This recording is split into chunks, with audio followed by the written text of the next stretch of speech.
Hello students, मैं रमेश से स्वागत करता हूं आपका आज के इस वीडियो में।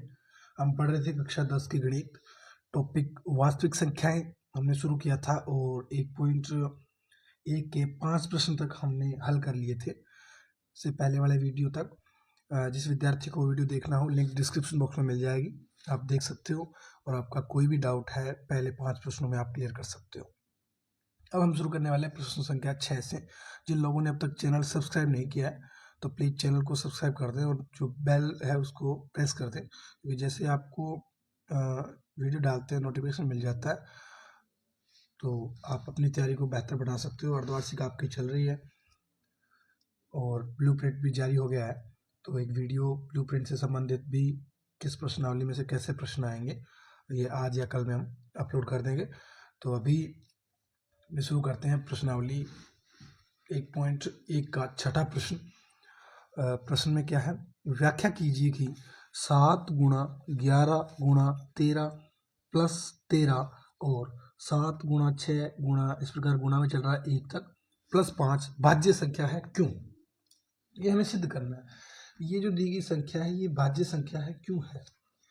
अब अपने भाज्य संख्या की कंडीशन क्या होती है, यानी अभाज्य वो होती है जिसमें एक के और स्वयं के अलावा किसी का भाग ना जाए, और भाज्य कौन सी होती है जिसमें कोई किसी न किसी संख्या का भाग जाए, यानी उसमें से कुछ ना कुछ कॉमन आ जाए यानी उसमें कुछ ना कुछ उभयनिष्ठ हो। तो इसमें अगर अपने देखेंगे सबसे पहले लिखते हैं नंबर 6, प्रश्न संख्या नंबर 6। हमें दिया क्या गया है, पहला हमें दिया है 7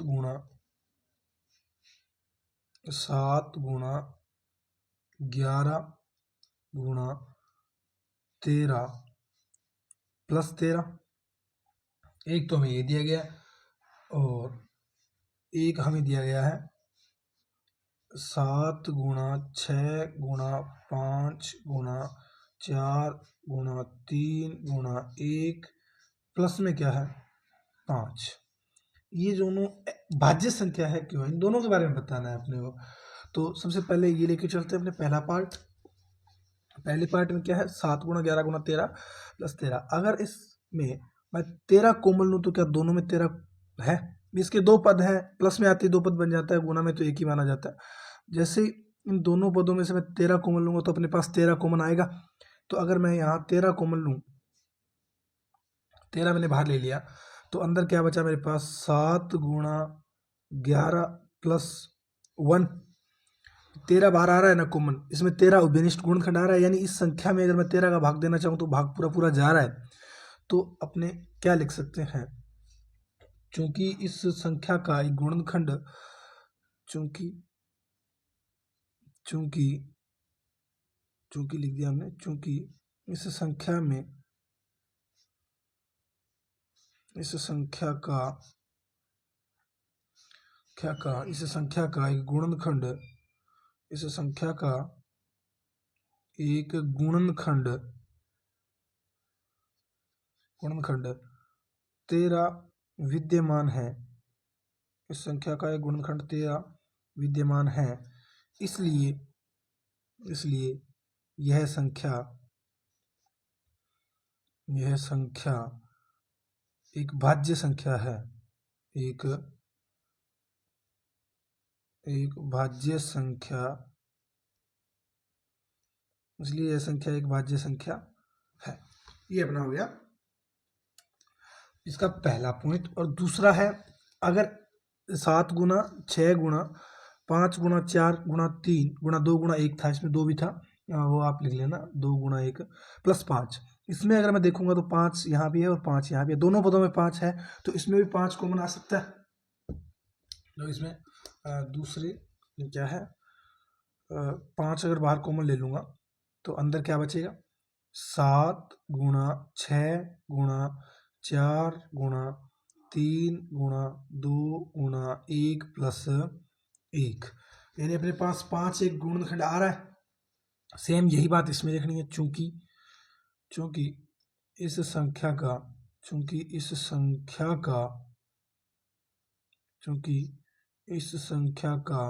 एक गुणनखंड एक गुणनखंड, चूंकि इस संख्या का एक गुणनखंड 5 विद्यमान है, 5 विद्यमान है, इसलिए इसलिए यह संख्या एक भाज्य संख्या है। इसलिए यह संख्या क्या है? एक भाज्य संख्या है। ये अपना इसका आंसर हो जाएगा। जहाँ कोई भी गुणनखंड अगर विद्यमान है तो वह संख्या भाज्य संख्या होती है। इसमें आप लिख सकते हो, बता दिए कि दोनों संख्याएं क्या है? भाज्य संख्याएं हैं। अब अपने बात करते हैं नेक्स्ट प्रश्न नंबर 7 की। किसी खेल के मैदान में, प्रश्न नंबर 7 है, किसी खेल के मैदान के चारों ओर एक वर्ताकार पथ है। इस मैदान को एक चक्कर लगाने में सोनिया को 18 मिनट लगते हैं। सोनिया को कितने मिनट लगते हैं? 18 मिनट। और जबकि इसी मैदान को एक चक्कर लगाने में रवि को 12 मिनट लगते हैं। मान लीजिए वे दोनों एक ही स्थान और एक ही समय पर चलना प्रारंभ करके एक ही दिशा में चलते हैं। कितने समय बाद वे पुनः प्रारंभिक स्थान पर मिलेंगे? यानी कोई मैदान है वृत्ताकार, उसका सोनिया और ये रवि चक्कर लगाते हैं, तो दोनों एक ही स्थान से और एक ही समय पर चलना प्रारंभ करते हैं। एक चक्कर लगाने में सोनिया को 18 मिनट लगते हैं और रवि को 12 मिनट लगते हैं। तो पहले चक्कर में ही रवि सोनिया से आगे निकल जाएगा। तो इन्होंने कहा है वो वापस एक साथ कब मिलेंगे? तो जब रवि जो डिस्टेंस बन रहा है उसको कवर करेगा तभी तो मिलेंगे। यानी इन दोनों का लय से ही क्या होगा?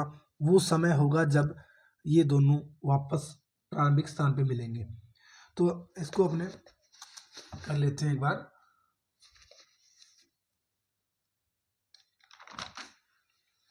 शुरुआत में लिख लेते हैं प्रश्न नंबर 7।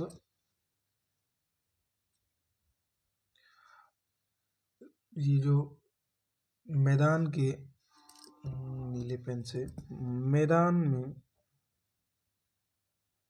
मैदान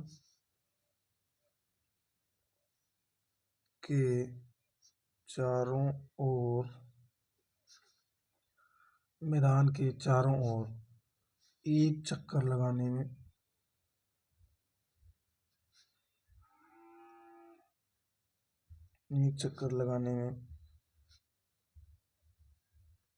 सोनिया द्वारा लिया गया समय मैदान के एक चक्कर लगाने में सोनिया द्वारा लिया गया समय कितना हो जाएगा? 18 मिनट। कितना हो जाएगा? 18 मिनट। सेम बात वही, मैदान के चारों ओर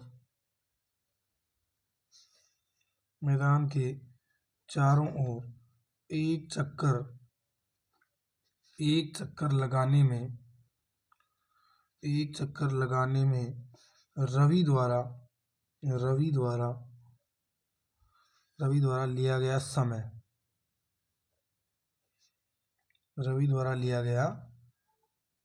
समय कितने मिनट है? 12 मिनट। अब हमें क्या करना है? तो इन दोनों वो वापस पुनः कब मिलेंगे? तो पुनः मिलने का समय क्या हो जाएगा? पुनः है प्रारंभिक बिंदु पर मिलने का समय क्या हो जाएगा? ये सेम पेन से रखते हैं। पुनः प्रारंभिक बिंदु पर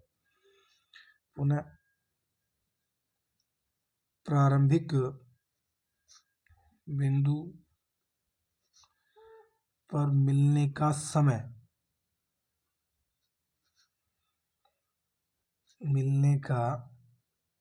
समय क्या हो जाएगा? समय बराबर एलसीएम ऑफ 18 12। यानी इन दोनों का लय से ही क्या होगा? उन दोनों के वापस मिलने का समय होगा। तो अब एलसीएम कर दो 18 और 12 का, अभाज्य गुणनखंड विधि से कर लो।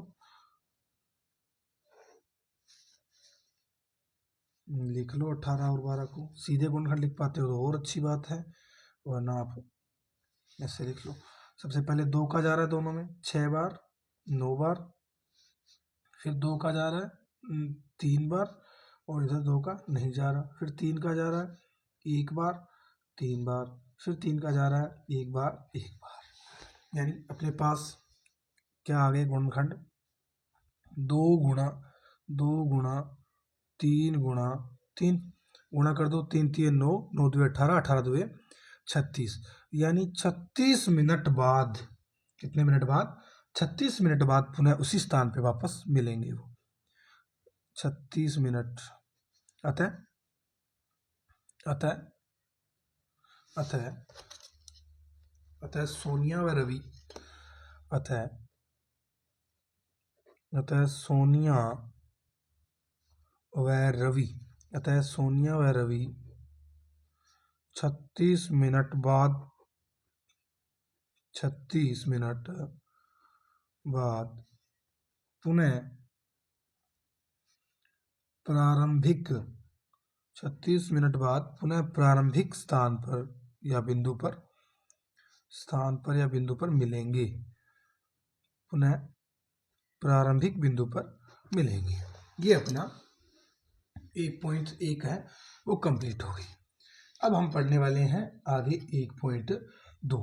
1.2 में हमें क्या करना है, 1.2 में हमें संख्याओं को अपरिमेय सिद्ध करना है। तो हमने पढ़ा था अपरिमेय संख्याएं कौन सी होती है, मेनली अपने रूट वाली संख्याएं होती है। तो अब हमें सिद्ध करना है कि जो रूट 5 है वो अपरिमेय कैसे है, या फिर रूट 2 है वो अपरिमेय कैसे है, या कोई भी संख्या जैसे रूट 3 दे दिया, एक अपरिमेय संख्या दे दिया हमें, वो रूट में कैसे है उसको सिद्ध करना है।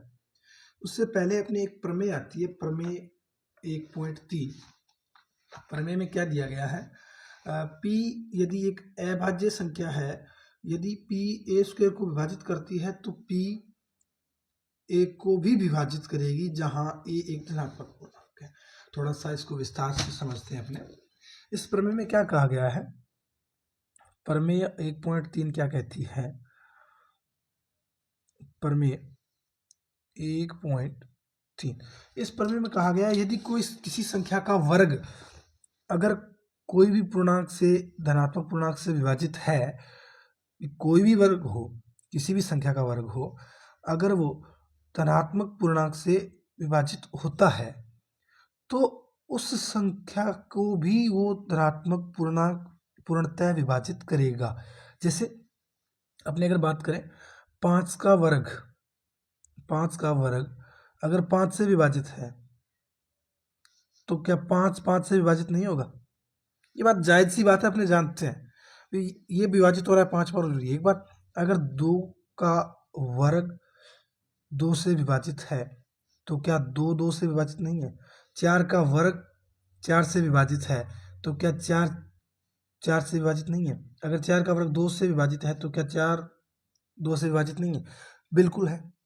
यानी ये यही कहना चाहती है प्रमेय कि किसी भी पूर्णांक का अगर वर्ग किसी संख्या से विभाजित है तो वह संख्या भी उस संख्या से पूर्णतः विभाजित होगी। प्रमेय में सिर्फ इतना ही है।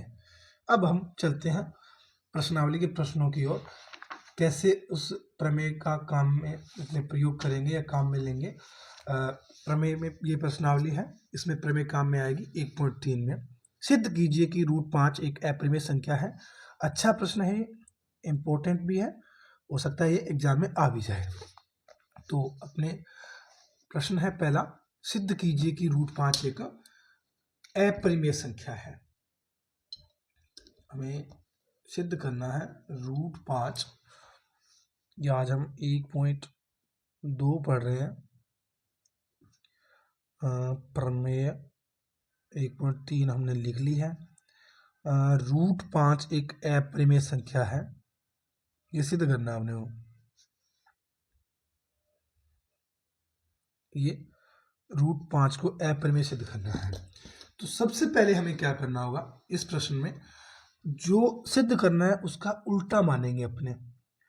हमें सिद्ध करना है अपरिमेय, लेकिन मानेंगे क्या कि ये रूट 5 एक परिमेय संख्या है, ऐसा हम मानेंगे।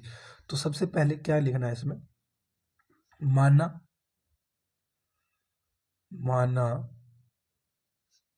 रूट 5 एक, माना रूट 5 एक परिमेय संख्या है, माना √5 एक परिमेय संख्या है। हमने मान लिया √5 एक परिमेय संख्या। अब अगर हमने इसको परिमेय माना है तो ये क्या हो जाएगा, अतः √5 बराबर किसके होगा। फिर अगर प्रमेय है तो P/Q के बराबर होगा। कि अगर परिमेय है तो P/Q के बराबर इसको होना पड़ेगा, तभी ये प्रमेय होगी। और यहाँ Q is not equals to 0, ये मैंने आपको परिमेय संख्या के लिए लिखवाया था। और P व Q क्या होने चाहिए, सहअभाज्य। P व Q क्या होने चाहिए, सहअभाज्य, यानी इन दोनों में कोई भी कॉमन नहीं होना चाहिए, कोई भी गुणनखंड उभयनिष्ठ इनमें नहीं होना चाहिए P और Q में। तो अब अपने सबसे पहले क्या करते हैं, इसका वर्ग करते हैं।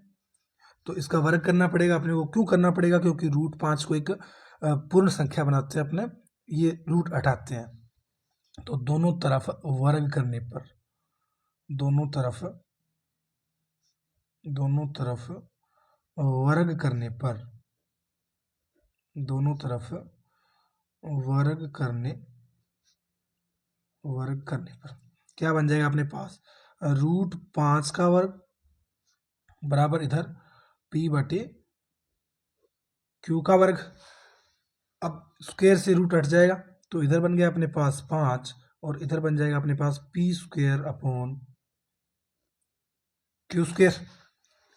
अब इस Q² को बटे से दूसरी साइड लेके जाएंगे तो किस में जाएगा, ये भाग वाला गुणा में जाता है। तो अपने पास बन गया 5Q² बराबर P²।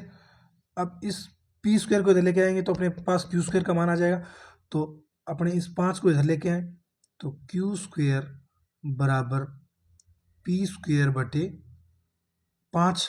अब एक बात हमने पढ़ी थी, एक संख्या अभी प्रमेय थी 1.3, इसमें था कि एक संख्या का वर्ग यदि किसी संख्या से विभाजित हो रहा है तो वो संख्या भी उस संख्या से विभाजित होगी। यहाँ पे P² का वर्ग, P का वर्ग 5 से विभाजित होने पे Q² आ रहा है, यानी विभाजित हो रहा है। तो अगर स्क्वायर विभाजित हो रही है यानी वर्ग विभाजित हो रहा है तो संख्या भी 5 से विभाजित होगी, इसका मतलब P भी 5 से विभाजित होगा। तो अपने लिख सकते हैं चूंकि P व Q पूर्णांक है, P व Q पूर्णांक है। प्रमेय 1.3 से या सीधा लिख दो, प्रमेय लिख दो, चाहे प्रमेय 1.3 से P² 5 से विभाजित है, P² 5 से विभाजित है, अतः P भी 5 से विभाजित होगा। प्रमेय से 5 से विभाजित, P भी 5 से विभाजित होगा। अब हम कह सकते हैं ये, अतः ये क्या हो जाएगा अपने पास, या इसलिए क्या हो जाएगा, P/5 बराबर अपने कुछ भी मान लो, एक बार K1 मान लो। ये अपने पास क्या आ गया, P/5 बराबर K1 आ गया। इसको नाम दे दो एक बार समीकरण नंबर 1, और इधर यहाँ ले आओ, इसको 5 बटे में गुणा में ले आओ तो P का मान अपने पास कितना आ गया, 5K1 आ गया। कितना आ गया, P का मान आ गया अपने पास 5K1। ये P का मान अपने पास जो भी आया है इसको उठा के समीकरण नंबर 1 में रख दो, इसी प्रकार अपने Q का मान निकाल लेंगे।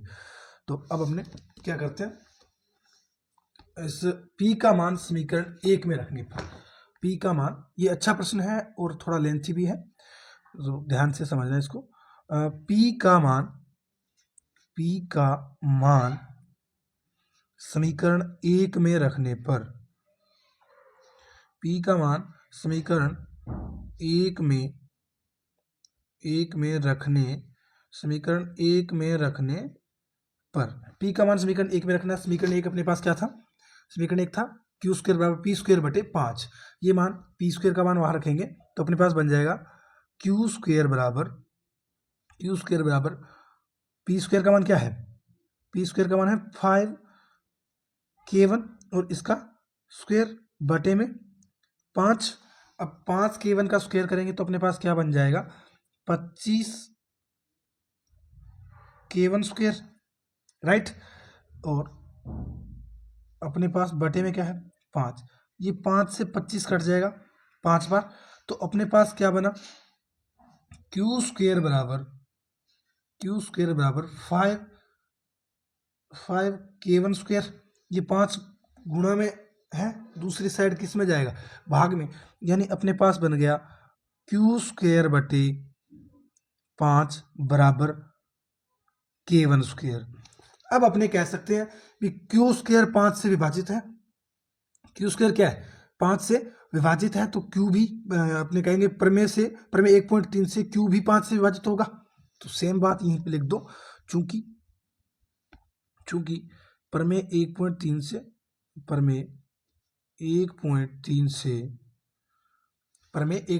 से क्यू स्क्वायर 5 से विभाजित है, क्यू स्क्वायर 5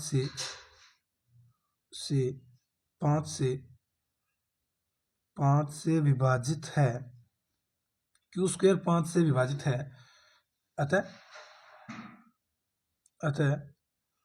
क्यू भी 5 से विभाजित होगा, वो प्रमेय से है 1.3 प्रमेय से विभाजित होगा। अतः अब हम क्या लिख सकते हैं, अतः क्यू बटे 5, इसको नाम दे दो आप समीकरण नंबर 2, और यहाँ जरूरत नहीं है समीकरण 1, 2, अभी अपने चलते हैं आगे। अब क्यू स्क्वायर 5 से विभाजित है और क्यू भी 5 से विभाजित होगा, तो हमने अतः माना, इसको थोड़ा सा सेट कर लेता हूँ, ये अभी ठीक है। अतः माना,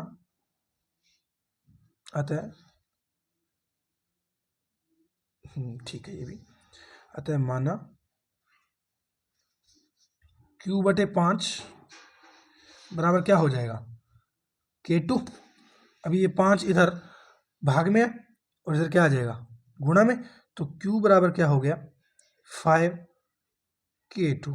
इसको नाम दे दो आप समीकरण नंबर 3। क्या नाम दे दो, समीकरण नंबर 3 नाम दे दो इसको, समीकरण नंबर 3। अब हमारे कथन का आपको विरोध होता हुआ नहीं दिख रहा क्या, जो हमने शुरुआत में माना था उसका विरोध थोड़ा सा आपको महसूस हो रहा है। हमने माना था शुरुआत में कि P व Q क्या है सहअभाज्य है, क्या है सहअभाज्य, और सहअभाज्य की कंडीशन क्या होती है जी, उनमें कोई भी गुणनखंड उभयनिष्ठ नहीं होता, और हमने समीकरण 2 और 3 दोनों को जब गौर से देखा तो हमें एक चीज दोनों में कॉमन दिख रही है, वो क्या, ये 5, दोनों में ये 5 बैठा है, जो क्या है एक उभयनिष्ठ गुणनखंड है, दोनों में कॉमन है ये तो। जबकि हमारी कंडीशन ये थी, ये प्रमेय तब होगी जब इनमें क्या हो कोई भी उभयनिष्ठ गुणनखंड ना हो, ये दोनों सहअभाज्य हो। अब अगर मैं P बटे Q बनाऊं, अगर मैं P बटे Q बनाऊं इससे, तो P में Q का भाग दूं तो अपने पास क्या बनेगा 5k1 बटे 5k2। ये 5 उभयनिष्ठ आ रहा है ना, इसमें तो कॉमन है, इसका मतलब ये परिमेय नहीं हो सकती। हमारे पूर्वानुमान का क्या हो रहा है, विरोध हो रहा है, अतः हम कह सकते हैं कि ये परिमेय संख्या नहीं है। लिख दो, चूंकि या समीकरण, चूंकि समीकरण 2 व 3 से, समीकरण 2 व 3 से स्पष्ट है कि, समीकरण 2 व 3 से स्पष्ट है कि P व Q में उभयनिष्ठ गुणनखंड, P व Q में उभयनिष्ठ गुणनखंड, P व Q में उभयनिष्ठ गुणनखंड पी व क्यू में उभयनिष्ठ गुणनखंड 5 विद्यमान है, 5 विद्यमान है जो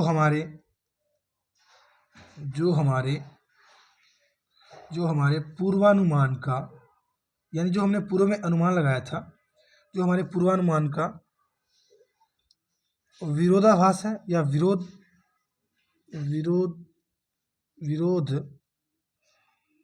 जो हमारे पूर्वानुमान का विरोध करता है।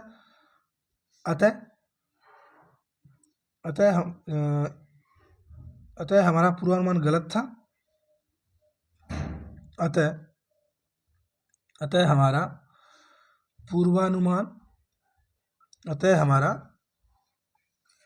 पूर्वानुमान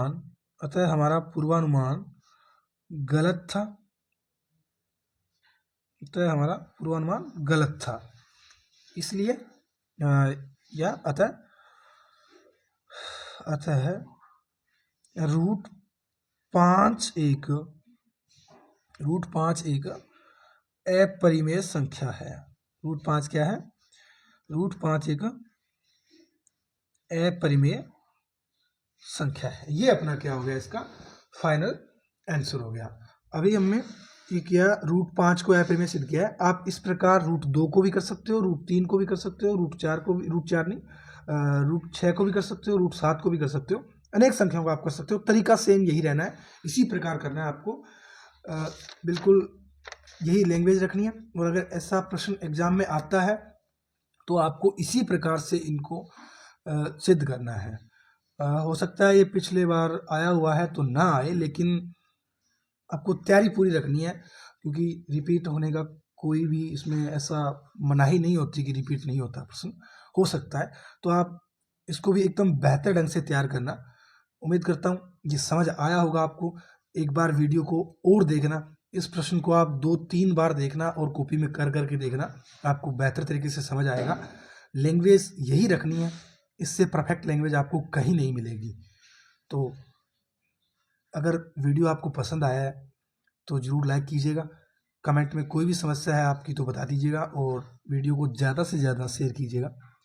तो मिलते हैं नेक्स्ट वीडियो में। जय हिंद, जय भारत, धन्यवाद।